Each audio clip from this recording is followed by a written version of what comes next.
Olá, seja bem-vindo, bem-vinda ao Profissão Fisioterapeuta. Eu sou o professor Alex Carrer e hoje a gente vai falar sobre liberação miofascial e como você pode melhorar aquele aspecto da mobilidade tissular no tripé de sustentação da coluna. Me acompanhe até o final para você aprender essas técnicas.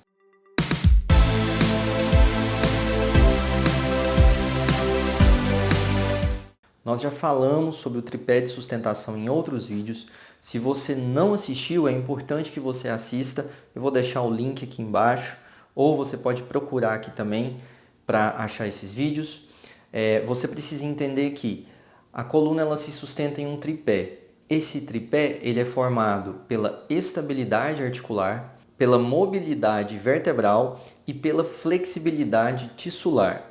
A flexibilidade tissular, eu estou me referindo não somente à flexibilidade dos músculos, mas também da fáscia, do tecido facial que está ali aderida, revestindo a musculatura, ossos, pele, enfim, toda a estrutura do corpo. E aí a gente vai entender e aplicar algumas técnicas para te auxiliar a ganhar essa mobilidade tissular e com isso conseguir promover um alívio dos sintomas, das dores, das queixas aí do seu paciente. As técnicas que você irá aprender aqui são técnicas passivas, ou seja, você vai executá-la no seu paciente. Existe também a possibilidade, e eu sugiro que você também faça isso, de ensinar para o seu paciente como executar técnicas ativas para que ele dê continuidade ao tratamento em casa. Eu vou passar para vocês 3 técnicas. Uma voltada apenas para a fáscia tóraco-lombar, outra voltada apenas para a região da cervical alta e uma outra que você pode utilizar em toda a coluna. Você pode utilizar desde a lombar até a região próxima à cervical sem problema algum. Então, vamos começar lá com a região cervical alta. Essa técnica eu vou mostrar um vídeo e basicamente, tá? É uma técnica simples, mas você vai trabalhar a musculatura suboccipital. São músculos pequenos que estão logo abaixo do occipital. Então, aqui eu vou pegar o meu assistente, beleza? Acredito que vocês estejam vendo, né? Então, aqui nós temos occipital e aqui a cervical alta, eu estou me referindo a C1 e C2, que está logo abaixo do occipital. Nós temos pequenos músculos que têm origem e inserção nessa região, saindo aqui da base do occipital, se inserindo nos processos transversos de C1 e C2 e espinhoso de C2. Esses músculos, quando eles têm o seu grau de tensão aumentada, o seu tônus está aumentado, isso pode trazer algumas repercussões importantes. Essa região aqui é por onde passa a artéria vertebral e a gente tem passagem também do nervo suboccipital maior e menor e o nervo auricular. Então, quando o paciente ele tem um aumento do tônus dessa musculatura suboccipital, ele pode evoluir com queixas de cefaleias, zumbido, tontura, até mesmo nistagmo pelo comprometimento da artéria vertebral. Então é importante a gente liberar essa região e diminuir a tensão que se encontra aqui nos músculos suboccipitais. Para isso, eu vou demonstrar, eu vou colocar um vídeo e vou explicar como a gente vai executar. Mas é uma técnica muito simples, mas tem muita aplicabilidade e resolutividade clínica também. Para executar essa técnica, o paciente vai estar em decúbito dorsal relaxado. De preferência, procura um lugar calmo, que ele fique tranquilo, não evite lugares agitados, porque é uma técnica que ele precisa realmente dar aquela relaxada. Ele em decúbito dorsal, o terapeuta vai estar sentado à cabeça do paciente. Não é na cabeça, é a cabeça do paciente. E o terapeuta vai fazer uma concha com as mãos, dessa forma que vocês estão vendo, e vai repousar a cabeça do paciente sobre a palma da mão do terapeuta, de modo que a polpa digital dos dedos toquem na região suboccipital. O terapeuta vai manter esse contato, o paciente está relaxado, e à medida em que o paciente vai relaxando cada vez mais, você vai conseguir perceber um alívio da tensão dos músculos suboccipitais. Você vai perceber isso na região aqui da polpa digital dos dedos. E à medida que os músculos vão relaxando, você vai aumentando ainda mais essa pressão, para você ter um efeito cada vez mais profundo de relaxamento. Essa técnica é muito boa, tem muito resultado, promove muito alívio. A próxima técnica que eu quero te ensinar, ela é voltada para a fáscia toracolombar. A fáscia toracolombar é uma fáscia superficial que vai pegar toda a região ali do sacro, da pelve, região posterior, e vai se estender até o processo espinhoso de T12. E é uma fáscia que, quando aderida, ela vai causar sobrecarga na região lombar, na região ali de T12 a L1, que é uma zona importante, que é uma zona de transição anatômica. Essas zonas de transições, elas são muito importantes. A gente sempre dá uma atenção para elas porque elas tendem a ficar hipomóveis. E lembra do que eu falei do conceito de hipomobilidade e hipermobilidade. Então, todas as zonas de transição merecem uma atenção especial. E essa técnica, ela é muito legal porque você consegue ver resultados instantâneos. Eu gostaria de sugerir que você faça aí com alguém, tá bom? Você vai fazer o teste que eu vou ensinar para vocês. É um teste super simples, que provavelmente você já conhece. Você vai executar a técnica que você vai aprender e você vai testar novamente para você ver o resultado na prática, ok? Então, olha só, o teste, você vai pegar alguém que você convive, de preferência alguém que tem uma limitação da flexibilidade. Como que você pode fazer para diagnosticar essa limitação? Você vai fazer um teste muito simples, que é a distância dedo-solo.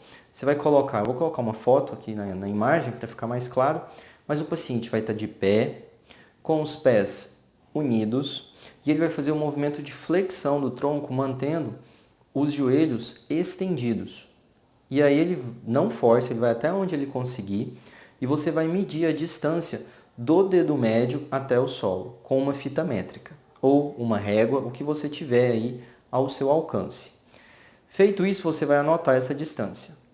Em seguida, você vai colocar o paciente de barriga para baixo, né? Decúbito ventral. E para realizar essa técnica, você vai precisar localizar algumas estruturas anatômicas. Como, por exemplo, vou pegar o meu assistente mais uma vez para demonstrar para vocês. Vamos começar de baixo. Vamos começar aqui do sacro, tá? Opa. O sacro, ele é um triângulo invertido, cuja base está superior e o ápice está inferior. Então, o paciente vai estar em decúbito ventral e você precisa localizar o ápice do sacro do seu paciente. Para achar o ápice do sacro é muito fácil. Por quê? Basta você localizar o cóccix, palpa um pouquinho superior, você vai chegar no ápice do sacro, tá? Acha o cóccix aproximadamente de 2 a 3 dedos acima do cóccix, né, da pontinha do cóccix, você vai achar o ápice do sacro. Você vai pegar uma caneta, pode ser um canetão, uma canetinha, o que você tiver aí, e vai fazer uma marquinha aqui pequena, ok? A segunda estrutura anatômica que você precisa localizar são as espinhas ilíacas póstero-superiores. Para localizá-las também é muito fácil. O paciente está em decúbito ventral, mais uma vez, você vai palpar as cristas ilíacas e você vai acompanhando a crista ilíaca até você sentir uma estrutura mais pontiaguda, como uma espinha. Aqui está a espinha ilíaca póstero-superior, direita e esquerda. Então você vai marcar essas espinhas, faz um pontinho aí nelas. E a outra estrutura que nós vamos localizar para fazer essa técnica é o processo espinhoso de T12. Se você não sabe como localizá-lo, assiste o vídeo anterior que eu mostro como que você faz para localizá-lo, ok? Você vai achar o processo espinhoso de T12 e vai fazer um pontinho nele aqui também. Então a gente tem esses marcos anatômicos: ápice do sacro, espinhas ilíacas pósteros superiores e processo espinhoso de T12. Com o polegar de vocês, a ponta, a polpa digital do polegar, você pode utilizar o polegar, você pode estabilizar o polegar dessa forma, tá, no indicador, para você não ter dor. Você pode usar também a região interfalangeana proximal aqui do indicador para realizar essa técnica. Você pode fazer da maneira que ficar melhor para você. Você vai começar a fazer traços nos sentidos como se fosse ligando essas estruturas anatômicas. Lembra lá quando a gente fazia atividade de ligar os pontos? A gente vai fazer a mesma coisa aqui. A gente vai fazer 8 traços com uma leve pressão, não precisa ser uma pressão muito grande na pele do paciente, é uma leve pressão. Você vai fazer 8 traços, partindo do ápice do sacro em direção à espinha ilíaca póstero superior direita. Depois mais 8 traços, partindo do ápice do sacro em direção à espinha ilíaca posterior esquerda. Feito isso, você vai fazer 8 traços, saindo da espinha ilíaca póstero superior direita até o processo espinhoso de T12 e depois mais 8 traços saindo da espinha ilíaca póstero superior esquerda em direção ao processo espinhoso de T12. Em seguida, a gente vai fazer a última fase dessa técnica. Você vai fazer 8 traços partindo do ápice do sacro até o processo espinhoso de T12. Só porque é muito importante que esses traços eles não podem ser realizados em cima dos processos espinhosos, porque isso vai gerar muita dor e desconforto. Então você vai realizar os traços lateralmente aos processos espinhosos, tanto do lado direito quanto do lado esquerdo, 8 de cada lado. Feito isso, é comum às vezes o paciente relatar que sente um certo desconforto enquanto você está deslizando, Você vai fazer a pressão e vai deslizar mantendo a pressão para mobilizar os tecidos.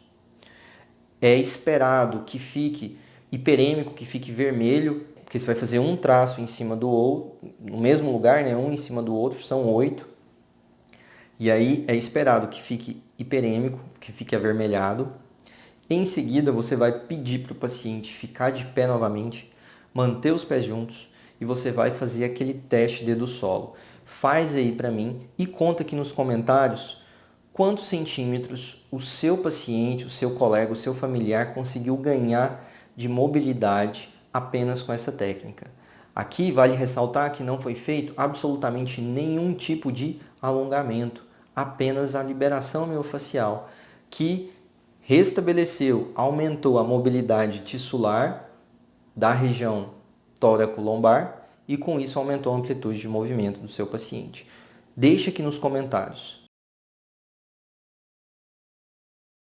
A última técnica que eu quero te mostrar é uma técnica que você vai utilizar para a musculatura eretora do tronco, eretora da espinha, que são aqueles músculos superficiais que estão aqui na região posterior do tronco, paralelamente aos processos espinhosos. Então são todos esses músculos que estão aqui lateralmente, tá? São chamados eretores do tronco ou eretores da espinha.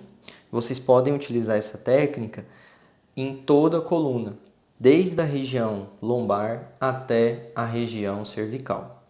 É uma técnica simples, mas você precisa praticá-la para você conseguir desenvolver melhor a sua forma de execução, porque ela depende um pouco de coordenação motora. E se você for fazer pela primeira vez, você pode ter um pouco de dificuldade em decorrência da coordenação motora. Mas é só uma questão de treino e prática para você desenvolver mais essa técnica. O nome dessa técnica ela é chamada de crimping facial. A gente vai mobilizar a fáscia desses músculos, lembrando que esses músculos eles têm uma orientação longitudinal, eles são longínquos, e a gente vai mobilizar essa fáscia no sentido transversal, de um lado para o outro.